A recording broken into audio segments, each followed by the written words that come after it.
Una vez establecida la hipótesis o las hipótesis de investigación dentro del informe de tesis de grado, la siguiente sección consiste en escribir la justificación del mismo. Recordemos que el término tesis para la investigación significa cualquier tipo de investigación que nos sirva para titularnos de algún curso académico. Este puede ser una tesis de grado, puede ser un proyecto de grado, puede ser un trabajo dirigido, que son los tipos de titulación más importantes que se utilizan dentro del contexto boliviano. Entonces, al momento de yo poder escribir la justificación de mi informe de tesis, básicamente en toda la retórica de este informe, bueno, de esta sección, va a buscar responder a las preguntas: ¿por qué y para qué se ha hecho la investigación como tal?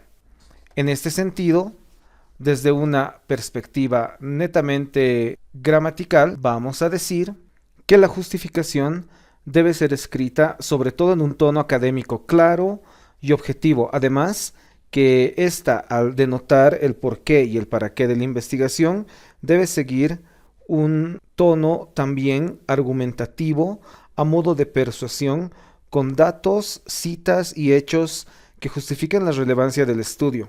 Se debe evitar el lenguaje subjetivo e informal o algún tipo de lenguaje que no tenga un sustento académico. Recordemos que todos los datos que se van a escribir dentro de la justificación provienen del marco teórico, del marco de hechos y también del estado del arte. A un nivel gramatical, los tiempos verbales van a ser en presente y en futuro.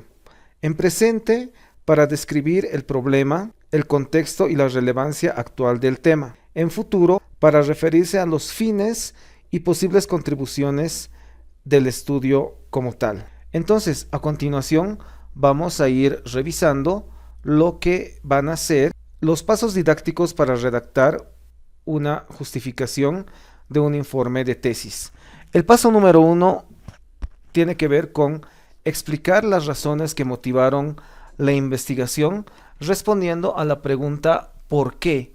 O sea, ¿por qué se realizó esta investigación? Vamos a enfocar todos estos pasos desde la perspectiva de qué es lo que tengo que hacer y qué es lo que no tengo que hacer, y al final vamos a ver algún ejemplo. ¿Qué es lo que tengo que hacer en esta primera parte? Recordemos que estoy revisando el por qué, las razones que motivaron la investigación. ¿Qué es lo que tengo que hacer? Identificar las causas concretas que dieron origen al estudio, explicar el problema o necesidad que pretendes resolver tu investigación. Para esto se recomienda utilizar datos, referencias bibliográficas o situaciones específicas para sustentar estas razones. ¿Qué es lo que no se debe hacer? No se deben utilizar explicaciones vagas o generales como es un tema importante o cosas de ese estilo. No se debe repetir innecesariamente información ya incluida en el marco teórico. A modo de ejemplo, podemos decir que algo que se puede decir en esta parte en este paso, es tomando en cuenta el ejemplo que hemos estado trabajando en esta serie de podcasts, puede ser el bajo nivel de competencias comunicativas en inglés observado entre los estudiantes universitarios representa un obstáculo significativo para su desempeño académico y profesional. El paso número 2 involucra la segunda pregunta, el para qué, o sea, describir los fines del estudio. En otras palabras, describir la relevancia o la pertinencia que tiene este estudio. ¿Para qué se lo está realizando? Entonces, primero veamos qué es lo que se tiene que hacer. Se tiene que detallar los objetivos que la investigación busca alcanzar, relacionar los fines con las contribuciones que tendrá el estudio, en términos teóricos, metodológicos, sociales, prácticos o personales. Se debe especificar sobre los beneficios esperados de los resultados. En este punto se tienen que tratar de identificar los resultados de primer nivel, de segundo nivel y de tercer nivel, identificando quiénes específicamente se van a beneficiar con esto. Lo que no se debe hacer es no mencionar fines irrelevantes o pocos relacionados con el problema investigado. No se debe utilizar lenguaje informal o subjetivo. Por ejemplo, ¿para qué investigar? Eso es lo que estamos respondiendo. En este ejemplo se podría decir, este estudio busca contribuir al diseño de estrategias metodológicas innovadoras que mejoren las competencias comunicativas en inglés de estudiantes universitarios, promoviendo su desempeño en contextos académicos y laborales.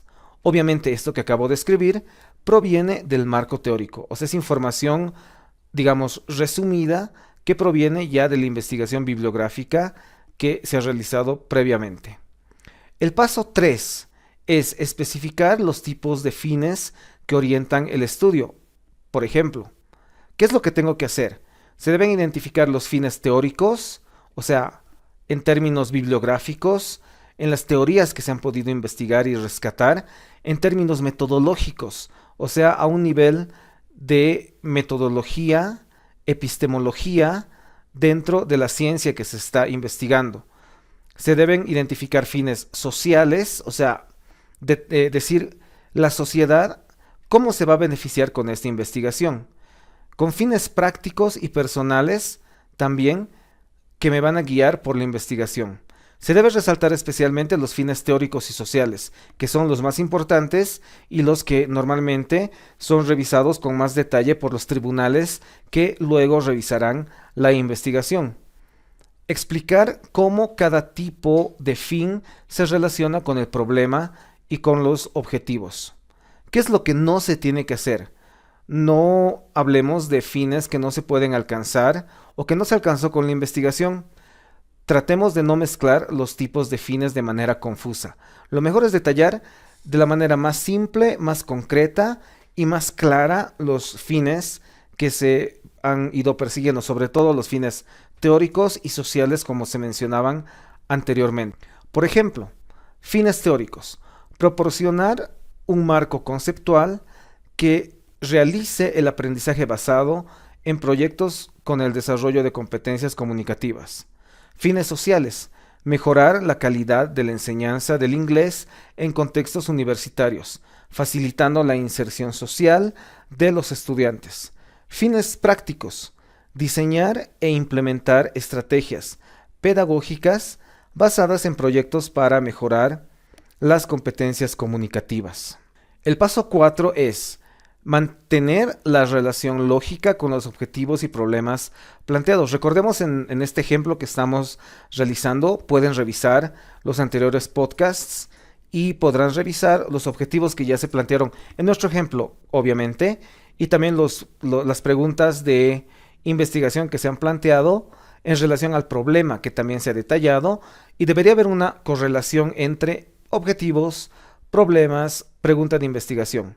Y aquí viene lo que se tiene que hacer. Asegurarse de que la justificación esté alineada con los objetivos generales y específicos. Mostrar con la investigación que se contribuye a resolver el problema identificado de manera concreta y específica. ¿Qué es lo que no se tiene que hacer? Nunca se debe contradecir los objetivos o el problema o los problemas o las preguntas de investigación ya planteadas anteriormente en el estudio. Tiene que ser una correlación, como que se van complementando estas secciones hasta llegar a este punto de la justificación como tal. En resumen, las preguntas que se van a ir respondiendo es en el paso 1 el por qué, en el paso 2 el para qué, en el 3 los tipos de fines, en el 4 la relación lógica, como se puede ver en el siguiente cuadro. En el paso 1, explicar las causas que motivaron la investigación. En el paso 2, describir los fines que persigue el estudio. En el caso 3, especificar los fines teóricos, metodológicos, sociales, prácticos y personales. En el paso 4, asegurar la coherencia entre la justificación y los objetivos. Y nuestra justificación quedaría más o menos de la siguiente manera. Obviamente, en esta versión final de nuestra justificación, la extensión del texto puede ser algo más larga dependiendo de lo que se quiere explicar. En este ejemplo que estamos haciendo, estamos mostrando solamente lo más concreto y los pasos a detallarse. Lo que está marcado en amarillo No debería estar escrito en la justificación, directamente se deben escribir los párrafos, que no deberían tener más de 5 líneas, máximo 7, y obviamente lo que está marcado en amarillo son las intenciones ya explicadas anteriormente, que se detallan en esta sección de justificación, como se puede ver en el ejemplo.